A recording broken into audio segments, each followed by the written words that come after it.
I know that you want everybody to be your friend, but not everybody is your friend, okay? Let me tell you this first so that you don't have to find it out on your own when you entrust someone with your secrets and they spill them to the world. Now, I'm not saying that this happened to me, but what I am saying is that over time, I have realized that not everyone is your friend, okay? Most people, in fact, are not your friend. Most people don't even deserve the title of friend because they're not even a friend to themselves. Ooh!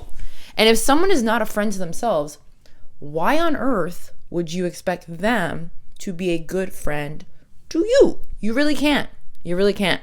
So there has been a lot that's been going on in my life in terms of the changes that I've been making in my life and my self-worth going up and my discernment going up, and me really recognizing that if someone is coming on very, very strong in the beginning, whether it's a friend, whether it's a romantic situation, it is generally because they don't want you to find them out. And if they lay it on thick first, love bombing, then hopefully you'll get so enamored with the love bombing that you don't see all the red flags that exist right in your face. And I went through this, okay? I went through this with someone, and it was really kind of awkward. It was awkward because once I figured it out, I was like, oh, I do not mess with you, right? And at first, it felt like, oh my gosh, an attack on me because I was being discarded, okay? I was the person that they no longer wanted to be buddy-buddy with anymore because I showed them a different side of myself that they didn't realize. No shit. I'm not just happy-go-lucky Sydney all the time. I get frustrated. I get annoyed. I want the best for myself. And if I feel like I'm not getting the best for myself in a situation, I am going to voice it.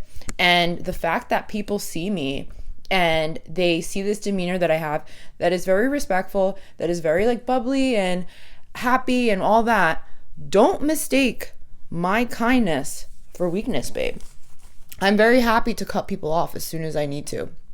And the reason I do that is because you have to protect yourself first and foremost. If you do not protect yourself first and foremost, you're showing other people that they don't have to do the same.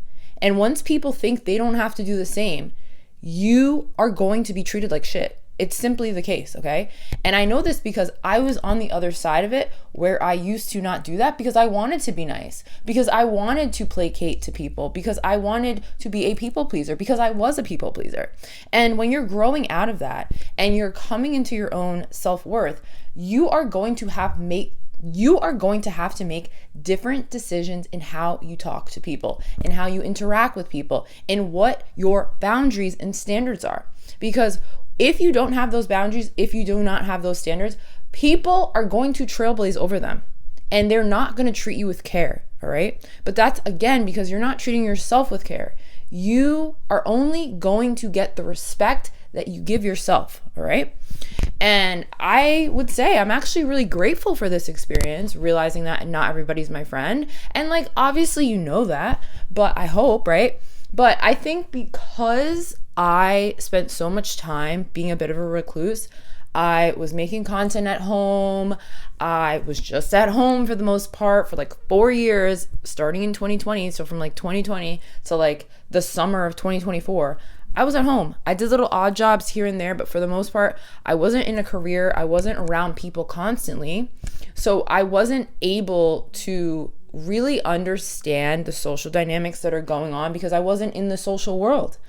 And as soon as I was thrust back into the social world, I wanted to be friendly with everybody. I wanted to think that everybody was my friend, but this past experience has really made me realize, no, babe, not everybody's your friend.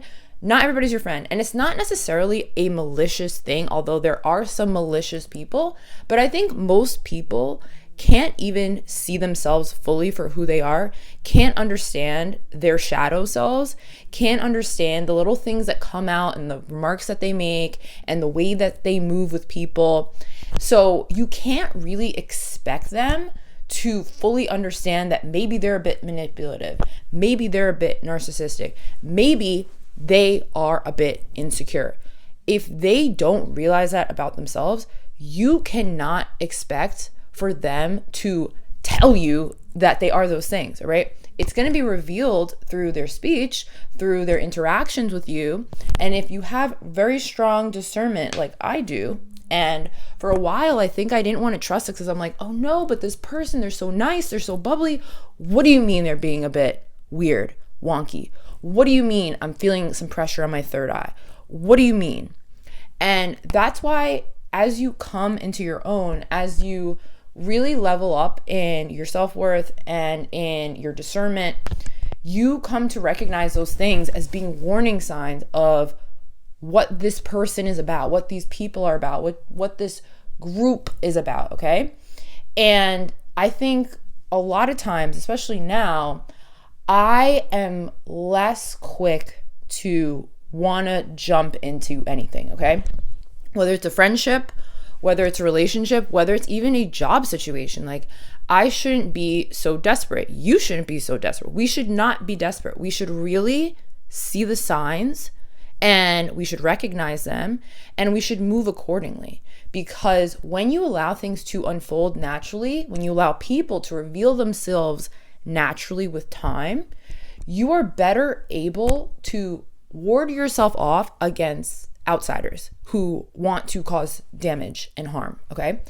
And this is kind of cool because when you realize that life is literally war, and I know that's crazy, okay?